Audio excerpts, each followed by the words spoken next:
2021 में आलोक को फाइनली उसकी ड्रीम जॉब मिल गई थी। उसे दिल्ली के एक फेमस इंस्टीट्यूट फिजिक्स वाला में टीचिंग फैकल्टी का रोल मिला था। वो अपनी जॉब का ऑफर लेटर मिलते ही कुछ दिनों में दिल्ली पहुंच गया था। मगर दिक्कत की बात ये थी कि उसे रहने के लिए कहीं पे भी कोई फ्लैट नहीं मिल रहा था, क्योंकि वो एक बैचलर था।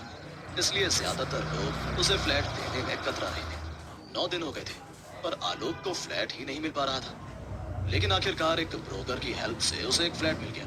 पर एक अजीब बात यह थी कि जहां उसे दूसरे फ्लैट्स में अपने बैचलर होने की वजह से इतनी दिक्कत हो रही थी, वहीं ये फ्लैट उसे आसानी से मिल गया था। मगर ज्यादा न सोचते हुए आलोक ने वो फ्लैट ले लिया। शुरुआत के कुछ दिन बहुत ही अच्छे भी थे। आलोक दिल्ली के लोगों से घुल मिल रहा था, पर अपना काम बहुत एक्साइटमेंट से कर रहा था। रोज की तरह आलोक अपने लेक्चर्स खत्म करके घर पहुंचा और थकान होने की वजह से वो सीधा सोने चला गया। लेकिन उस रात कुछ ऐसा हुआ जो कोई सोच भी नहीं सकता था। आलोक जब सो रहा था तो उसे अचानक ऐसा लगा कि कोई आया और उसके ऊपर चढ़कर बैठ गया। आलोक को ऐसा लग रहा था कि उस साय का चेहरा आलोक के चेहरे के बेहद करीब था। इतना करीब कि आलोक को उसकी सांसें भी अपने चेहरे पर महसूस हो रही पड़ने लगी और अचानक वो हड़बड़ाकर उठ गया। आलोक ने उस कमरे की लाइट जलाई, मगर उस कमरे में आलोक के अलावा और कोई भी नहीं था। खिड़कियां खुली हुई थी और हवा चलने की वजह से कमरे के पर्दे भी तेजी से हिल रहे थे। उस कमरे में एक अजीब सी ठंडक थी, लेकिन आलोक घबराहट के मारे पसीने में तर खड़ा था। उसे लगा कि शायद उसने कोई बुरा सपना देखा है। उसने घड़ी में टाइम देखा तो रात के 3:21 हो रहे थे और अब आलोक की आंखों में नींद का कोई नामो निशान नहीं था। नींद न आने की वजह से वो अपनी स्टडी टेबल पर बैठकर एक किताब पढ़ने लगा और अपनी कल की क्लास के लिए तैयारी करने लगा। लेकिन कुछ ही देर बाद उसे फील हुआ कि जैसे कोई काला साया उसके पीछे मंडरा रहा। आलोक ने मुड़कर देखा, मगर वहां कोई नहीं था। रात भर हल्की हल्की आहटों के चलते वो बार बार कुछ देर में पलटकर देखता रहा, मगर वहां कोई भी नहीं होता। इसके चलते आलोक रात भर सो नहीं पाया और ना ही पढ़ पाया। आलोक की अगली रातें भी कुछ ऐसी ही बीती। वो बीच रात फिर वही सपना देखता और उठ जाता और फिर पूरी रात घबराहट में बिता देता। उसे लगने लगा कि शायद वो थोड़ा पागल हो रहा है। एक रात जब आलोक घर आया तो उसने देखा कि उसकी सारी किताबें उसके बुक शेल्फ से गिरी पड़ी थी और उसके नोट्स पर इंक फैली हुई थी। आलोक ये देखकर डर गया। उसने देखा कि उसके कमरे की खिड़की खुली हुई थी, तो उसे लगा कि शायद तेज हवा के चलते उसकी किताबें नीचे गिर गई होंगी। वो अपनी किताबें समेटने लगा और वापस उन्हें अपनी टेबल के ऊपर रखने लगा।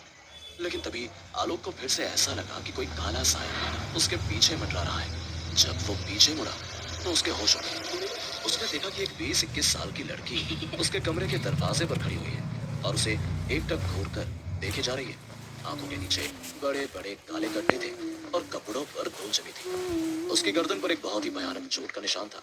अचानक उस लड़की ने अपनी गर्दन टेढ़ी की और वो आलोक को देखकर मुस्कुराने लगी। उसकी आंखें भी अचानक से सफेद पड़ गई और फिर एकदम से वो वहां से गायब हो गई। आलोक को समझ नहीं आया कि उसके साथ अभी क्या हुआ है। उसे लगा कि उसका पागलपन बढ़ता जा रहा है और उसे कोई पागलपन का दौरा पड़ा है और वो ये सब कुछ कर रहा है। वो सहमा हुआ नीचे कार के पास गया, लेकिन गार्ड वहां नहीं था। फिर वो अपनी सोसाइटी के सामने वाले जनरल स्टोर पर गया। पिछले कुछ दिनों में उस स्टोर के मालिक से आलोक की अच्छी बातचीत होने लगी थी।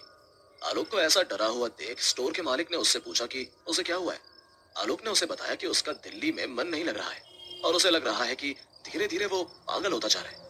ये सुनकर इस स्टोर वाले ने आलोक से पूछा कि वो सामने वाली बिल्डिंग के कौन से फ्लैट में रहता है। जब आलोक ने अपना फ्लैट नंबर उसे बताया, 666, तो वो एकदम से शॉक हो गया। उसने आलोक से पूछा कि क्या तुम्हें उस फ्लैट के बारे में सब पता है। आलोक को कुछ समझ नहीं आया। तो स्टोर वाले ने उसे बताया, आलोक के वहां आने से कुछ साल पहले एक माँ अपनी बेटी के साथ उस फ्लैट में रहा करती थी और पढ़ाई के प्रेशर की वजह से उसकी बेटी ने उसी फ्लैट में सुसाइड कर लिया था और तब से वो जगह खाली पड़ी है।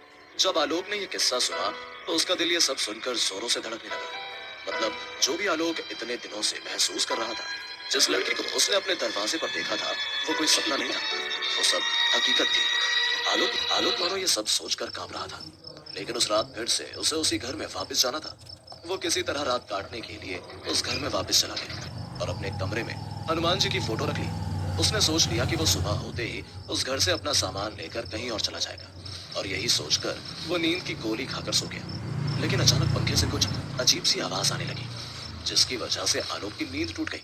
जब उसने अपनी आंखें खोलकर देखा तो उसकी सांसें मानो रुक गई। पंखे से उसी लड़की की लाश लटकी हुई नजर आ रही थी, जो आलोक के उठते ही पल भर में गायब हो गई। उसके बाद आलोक ने ना वक्त देखा और ना ही किसी सामान की परवाह की। वो चीखता हुआ उस घर से बाहर दौड़ गया। उसने बची हुई रात एक होटल में काटी और अपने मकान मालिक को कॉल करके बहुत सुनाया। अगले ही दिन उसने अपने एक दोस्त की मदद से वो घर खाली किया और वहां से बहुत दूर कहीं रहने चला गया।